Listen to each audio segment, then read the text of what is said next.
Border Gavaskar trophy సిరీస్లో భాగంగా జరిగిన మూడవ టెస్ట్ మ్యాచ్ డ్రా అయింది. అయితే ఈ మ్యాచ్ అనంతరం ఆస్ట్రేలియా పర్యటనలో ఉన్న team India senior spinner Ravichandran Ashwin సంచలన ప్రకటన చేశాడు. అంతర్జాతీయ క్రికెట్లో అన్ని ఫార్మాట్ల క్రికెట్కు వీడ్కోలు పలుకుతున్నట్లు వెల్లడించాడు.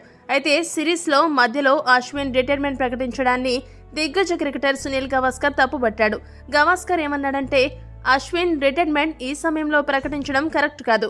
సిరీస్ ముగిసిన తర్వాత అశ్విన్ ఈ నిర్ణయం తీసుకుంటే బాగుండేది. ఇలాంటి నిర్ణయాల వల్ల జట్టు ప్రణాళికలు దెబ్బతింటాయి. ఈ టూర్ కోసం సెలక్షన్ కమిటీ చాలా మంది ఆటగాళ్లను ఎంపిక చేసింది. ఎవరైనా ఆటగాళ్లు గాయపడితే వారి స్థానంలో రిజర్వ్ ప్లేయర్లను ఎంచుకోవచ్చనేది వారి ఉద్దేశం. మెల్బోర్న్ పిచ్ ఎలా ఉందో తెలియదు, కానీ సిడ్నీ పిచ్ స్పిన్నర్లకు సహకరిస్తుంది కాబట్టి ఆ టెస్ట్లో భారత్ 2 స్పిన్నర్లతో బరిలోకి దిగొచ్చు. అప్పుడు అశ్విన్ కు ఆడే అవకాశం వచ్చేది. సాధారణంగా అందరూ సిరీస్ ముగింపు దశలో రిటైర్మెంట్ నిర్ణయాన్ని ప్రకటిస్తారు. ఇలా మధ్యలో కాదు. ఈ విషయంలో ధోని చేసినట్లే అశ్విన్ కూడా చేశాడు. 2014-2015లో భారత్ ఆస్ట్రేలియా పర్యటనలో ఉన్నప్పుడు 3వ టెస్టు ముగిసిన వెంటనే ధోని రిటైర్ అయ్యాడు. ఇప్పుడు అశ్విన్ కూడా అదే తరహాలో రిటైర్మెంట్ ఇచ్చాడు. ఇలా సిరీస్ మధ్యలో రిటైర్ ఇవ్వడం వల్ల ఇండియాకు ప్రణాళికలు రచించడంలో కొద్దిగా ఇబ్బంది ఉండొచ్చు.